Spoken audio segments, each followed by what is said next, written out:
నమస్తే అండి, నేను రజా. ధర్మస్థలి గురించి దేశం మొత్తం ఇప్పుడు ఎందుకు మాట్లాడుకుంటోంది? ఇప్పటి వరకు దాన్ని టచ్ అయినటువంటి కన్నడ మీడియా ఎందుకు మాట్లాడుతోంది? కన్నడ మీడియాతో పాటు దేశం మొత్తం కూడా ఎందుకు కూస్తుంది? ఇంతకాలం ప్రశ్నించినటువంటి యూట్యూబర్ల జీవితాలను సర్వనాశనం చేశారు. ఇదేమని అడిగితే లైవ్ యాక్సిడెంట్లు చేసి చూపించారు. అమ్మాయి కనిపిస్తే చాలు చిన్న పిల్ల పెద్ద పిల్ల అనే సంబంధం ఉండదు, ఘాటేసేస్తారు, కీచకంగా ప్రవర్తిస్తారు.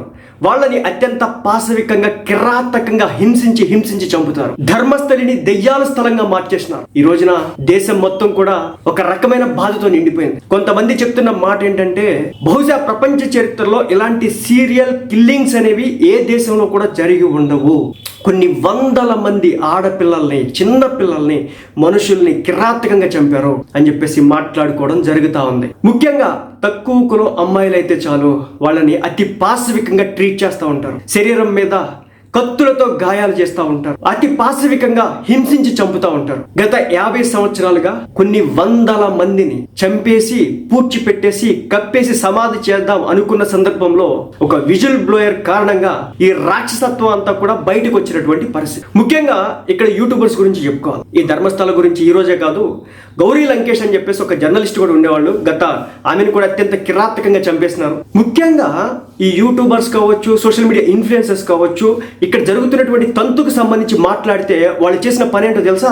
బెదిరింపులకు గురి చేయడం. ఆ ధర్మస్థలికి సంబంధించి వాళ్ళ పేర్లు బయట పెట్టినా, లేదంటే ఫోటోలు బయట పెట్టినా ఆ ఛానల్స్ మీద కాపీరైట్ చేయించడం, లేదంటే కనుక ఛానల్స్ రిమూవ్ చేయించడం, కోర్టు నుంచి ఆర్డర్స్ తెచ్చుకొని మా పేర్లు కూడా ప్రస్తావించొద్దని చెప్పడం, ఇలా చాలా జరుగుతూ ఉంది. కేవలం ఒక కుటుంబం మొత్తం కూడా గత కొన్ని దశాబ్దాలుగా ఆ ధర్మస్థలి ప్రాంతాన్ని మొత్తాన్ని అడ్డాగా చేసుకుని అతి పాశవికంగా దారుణంగా మనుషుల్ని చంపడం, క్రూరంగా ప్రవర్తించడం మనం కొన్ని వెబ్ సిరీస్ లో చూస్తూ ఉంటాం.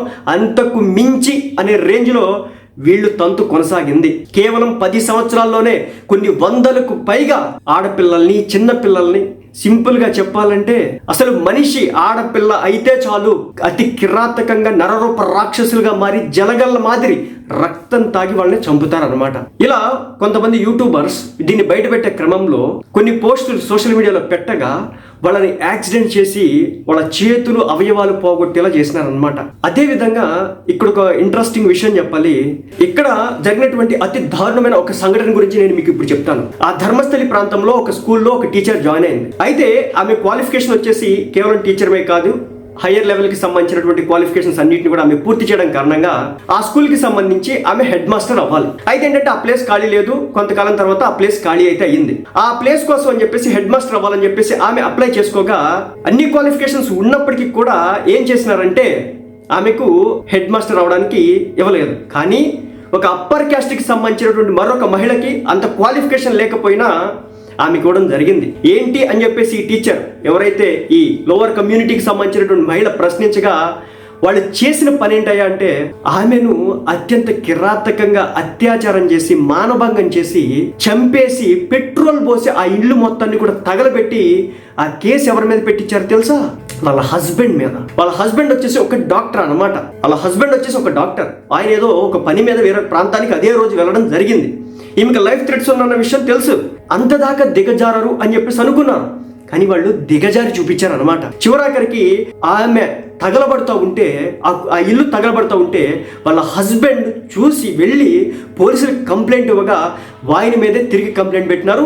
ఏమనంటే, నువ్వే నీ భార్యను హత్య చేసి తగలబెట్టి పోలీస్ స్టేషన్కి వచ్చి వేరే వాళ్ళ మీద కంప్లైంట్ ఇస్తున్నావు అని చెప్పి. అది పక్కన పెడితే సౌజన్య ఇన్సిడెంట్ 2012వ సంవత్సరంలో ఈ కన్నడ నాట పూర్తి స్థాయిలో కర్ణాటకలో ఒక భయంకరమైన విప్లవాన్ని రాజేసింది. చివరాఖరికి ఆమెకు గుడి కట్టి ఈ రోజుకి కూడా పూజలు చేస్తున్నారంటే అర్థం చేసుకోండి ఆమె ఎంత ఎంత ఎంత పాశవికంగా ఆమెను చంపినారనేది చెప్తుంటేనే వర్ణనాతీతం అనమాట ఆ మహిళ గురించి, ఆ అమ్మాయి గురించి. ఎందుకంటే 17 ఏళ్ల వయసులో ఒక కాలేజ్ స్టూడెంట్ గా ఉంటే ఆ అమ్మాయి కాలేజ్కి వెళ్తే వ్యవస్థరణ చేసి అత్యంత నీచంగా కిరాతకంగా ఆ అమ్మాయిని చేసి తరువాత ఒంటి మీద నూలు పోగు లేకుండా చేసి బాడీ కూడా కనిపించకుండా మరణం పాతి పెట్టినారో ఇంకేదైనా చేసినారో తెలియదు. చివరాఖరికి ఆ రాష్ట్రంలో ఉన్నటువంటి సామాన్య ప్రజానికి అంతా కూడా రోడ్లు ఎక్కినారు. ఆ అమ్మాయి కోసం అండగా నిలబడేందుకు బయటకు వచ్చినారు. కానీ అక్కడ ఏం జరగల.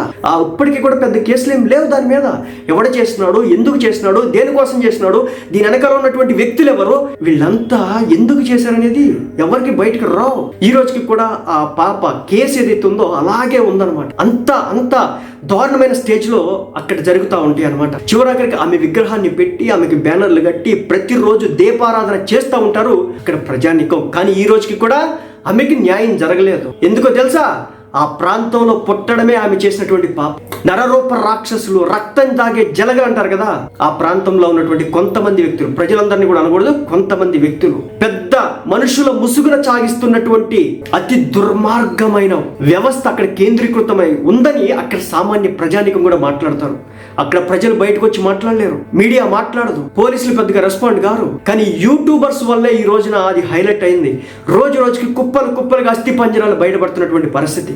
ఎందుకు పడుతున్నాయి అంటే అనాథ శవాలు ఇక్కడికి వస్తాయి, వాడిని ఖననం చేశాం, ఇదొక పవిత్రమైన పుణ్యస్థలం, ఇక్కడికి వచ్చి చచ్చిపోతారు, చచ్చిపోయినటువంటి వ్యక్తులు ఏం చేస్తారంటే ఇక్కడే ఖననం చేస్తాం అని పైపెచ్చు నీతి కబుర్లు చెప్తున్నటువంటి పరిస్థితి. ఎక్కడైనా వెళితే అక్కడెందుకు చచ్చిపోతారు, అక్కడెందుకు చావాలనుకుంటారు, అదెందుకని అడిగితే ఏం చెప్తారు తెలుసా? ఇదొక పుణ్యస్థలంలో చనిపోతే కనుక దేవుడి దగ్గరికి డైరెక్ట్గా వెళ్తాం. ఎవరు చెప్పినారు, ఏ దేవుడు చెప్పినాడు, ఎక్కడ చెప్పినారు, ఎక్కడ ఉండవు. నిజం చెప్తున్నా, వీళ్ళ వల్ల మతం ముసుగున చేసినటువంటి రాజకీయం ఇది. రాజకీయ నాయకులు దీని గురించి మాట్లాడరు, ఎవరు దీని గురించి మాట్లాడరు. మాట్లాడినటువంటి వ్యక్తులు అతి కిరాతకంగా పాశవికంగా చంపేస్తారు. ఇక అదే విధంగా ఇక్కడ ఇంకొక సంఘటన జరిగింది. ఒక 70 ఏళ్ల వృద్ధుణ్ణి 80 ఫీట్లు ఉండేటటువంటి ఒక చెట్టు మీద నుంచి హ్యాంగ్ చేసినారు అనమాట. అదేమంటే అతను ఆత్మహత్య చేసుకుని చచ్చిపోయినట్లుగా ఒక ప్రొజెక్షన్ అయితే ఇచ్చినారు. నిజంగా జరిగిందండి. నేను ఆశ్చర్యపోయినా. 80 ఏళ్ల పెద్ద ఆయన అంత పెద్ద చెట్టు ఎక్కి 70-60 ఫీట్స్ లో ఉన్నటువంటి కొమ్మలకి ఆయన హ్యాంగ్ చేసుకున్నాడంటే అక్కడ ఏం జరుగుతుందో కూడా అర్థం చేసుకోవచ్చు. మొత్తానికి దేశం మొత్తం కూడా ఇటువైపే చూస్తుంది, మీడియా మొత్తం కూడా ఇటువైపే చూస్తుంది. ఆ విజిల్ బ్లోయర్ ప్రాణాలకి ముప్పు ఉందని చెప్పేసి ఇంకొక విషయం చెప్పనా, ఒక వ్యక్తి, ఒక అధికారి, ఒక ఉన్నతాధికారి ఆ విజిల్ బ్లోయర్ దగ్గరికి వెళ్ళి నువ్వు చెప్పింది తప్పు, ఒప్పుకో, ఆ విధంగా ఒప్పుకో, లేదంటే నిన్ను చంపేస్తారు, నిన్ను కిరాతకంగా చంపుతారు, నీ ఫ్యామిలీని చంపుతారని చెప్పేసి కూడా భయపెట్టినారంట. అతను ఒకటే మాట అన్నాడంట, నేను చచ్చిపోయినా, నా ఫ్యామిలీ మెంబర్స్ చచ్చిపోయినా పెద్ద ఇబ్బంది లేదు, ఎందుకంటే ఇప్పటికి కొన్ని వందల వేల మందిని మీరు చంపేసినారు, ఇంకా అది లేదు, అవసరమైతే నా ప్రాణాలు అర్పించడానికి నేను బయటకు వచ్చేసని చెప్పేసి ఆ వ్యక్తి చెప్పడం అయితే జరిగింది. మొత్తానికి యూట్యూబర్ల కృషి, ఈ రోజున మీడియా హైలైట్ చేస్తున్నటువంటి విధానం, కోర్టుల పర్యవేక్షణ జరుగుతున్నటువంటి ఈ వ్యవహారం ఏదైతే ఉందో సజావుగా జరగాలి. కొన్ని వందల వేల మంది, ఎందుకంటే ఒక 50 సంవత్సరాల నుంచి జరుగుతున్నటువంటి తంతుల్లా ఇది కనిపిస్తుంది. కేవలం ఎప్పటి నుంచో ఇది హైలైట్ చేద్దామని ట్రై చేస్తున్నా, హైలైట్ కాలేదు, అవ్వనీయలేదు.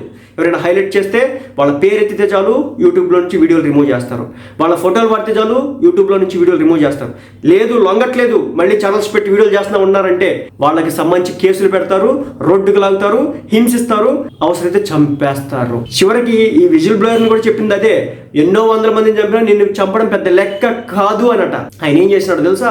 ఎవరైతే దీన్ని అనుకున్నారో వాళ్ళందరి పేర్లన్నింటినీ కూడా రాసి సీల్ కవర్లో సుప్రీంకోర్టు జడ్జికి పంపించినాడు. ఒకవేళ అతన్ని చంపినా సరే దీని వెనక ఎవడున్నాడు, ఎవడు చేశాడు, ఎవడు చేయబడ్డాడు అనే లెక్కలు మొత్తం బయటకు వస్తాయి. కానీ న్యాయం జరగాల. ఇంకొక విషయం, ఎవరైతే విజిల్ బ్లోయర్ ఉన్నారో ఆయన స్వయంగా ఆయన పాతి పెట్టినటువంటి ఒక మహిళకి సంబంధించినటువంటి పుర్రెలు, ఎముకలన్నింటినీ కూడా తీసుకెళ్లి పోలీస్ స్టేషన్లో అప్పచెప్తే అప్పుడు నమ్మినారనమాట. తర్వాత తవ్వకాలు జరుగుతున్నాయి. మరి అక్కడ లోకల్గా ఉన్నటువంటి గవర్నమెంట్ పూర్తి స్థాయిలో దాని మీద చేసిద్దా, పోలీస్ డిపార్ట్మెంట్లు వర్క్ చేస్తాయి అనేది అది కూడా ఒక బిగ్గెస్ట్ క్వశ్చన్ మార్క్. బట్ కోర్టులు అయితే ఇన్వాల్వ్ అయి ఉన్నాయన్నమాట. కోర్టుల పర్యవేక్షణలో, అదేవిధంగా లీగల్ పర్యవేక్షణలో మాత్రం ఇదంతా జరుగుతోంది. న్యాయం జరగాలని కోరుకుంది. ఎందుకంటే ఎంతో మంది తల్లులు వాళ్ళ కన్నీటి వెదల బాధలు చూస్తూ ఉంటే అసలుకి మా ఎముకలు ఇవ్వండి, మేము వాళ్ళకి సంప్రదాయబద్ధంగా ఖననం చేస్తామని చెప్పేసి ఏడుస్తున్నటువంటి పరిస్థితి. పెట్రోల్ పోసి తగలబెట్టేస్తారంట, బోన్స్ విపరీతంగా ఎక్కడ పడతాడే పూజ చేస్తారంట. ఒక మనిషి చనిపోతే చంపేస్తే ఆ దేహానికి ఒక సరైన విధానం లేని జరగవంట. అసలు మనుషుల్ని జంతువుల కంటే దారుణంగా హింసిస్తారంట. ఇవన్నీ కూడా అక్కడే జరిగినాయండి. నిజం చెప్తున్నాను, జంతువులు కూడా ఈ స్థాయి ప్రవర్తన ఎక్కడ కూడా చెయ్యు. తిండి కోసం సింహాలు ఏమైనా వేటాడొచ్చేమో కానీ ఆకలి తీరిన తర్వాత అది కూడా వేటాడదు. కానీ మనుషులు అలా కాదు. లోవర్ క్యాస్ట్ అయినా చాలు, అప్పర్ క్యాస్ట్ అందమైన అమ్మాయి అయినా చాలు, చిన్నపిల్ల అయినా చాలు, ఒంటి మీద అండర్వేర్ లేకుండా చేసినటువంటి బాడీలు ఖననం చేసినటువంటి వాటి గురించి చెప్తా ఉంటే దేశం తలదిల్లుతా అంటే ఆశ్చర్యపోతున్నారు ప్రతి ఒక్కరు. ఏంటి ఇలాంటి సంఘటన మన దేశంలో జరిగిందా? కర్ణాటక లాంటి ప్రాంతాల్లో జరిగినాయా? ఎక్కడో హాలీవుడ్ వెబ్ సిరీస్ లోనో లేకపోతే ఇంగ్లీష్ వెబ్ సిరీస్ లోనో మనుషుల్ని కోసుకొని తింటో లేదంటే డార్క్ వెబ్ కి సంబంధించి ఏదైనా మాట్లాడే సందర్భంలో అక్కడ ఇలాంటి జరుగుతాయి అంటారా, ఇలాంటి ఏదో జరుగుతాయి అంటారా అని చెప్పేసి అనుకుంటా ఉంటాం. అలాంటి స్టోరీలు వింటా ఉంటాం. సినిమాలు కూడా వచ్చినాయి కదా రీసెంట్ గా రాని గారు. కానీ రియాలిటీ ఇది, గ్రౌండ్ రియాలిటీ ఇది. అందరికీ తెలుసు కానీ ఎవరు బయటకు వచ్చి చెప్పలేరు, ఎందుకంటే చంపేస్తారు. మొత్తానికి దీనికి ఒక కన్క్లూజన్ రావాలని, ఎవరైతే దీని వెనకాల ఉన్నటువంటి పెద్ద తలకాయ ఏదైతే ఉందో అది బయటకు రావాలని, దాని అంతు చూడాలని చెప్పేసి మనైతే కోరుకుందాం. జస్టిస్ జరగాల, ఎవరైతే వాళ్ళని చంపినారో వాళ్ళ ఆత్మలన్నీ కూడా శాంతించాలని చెప్పేసి కోరుకుందాం.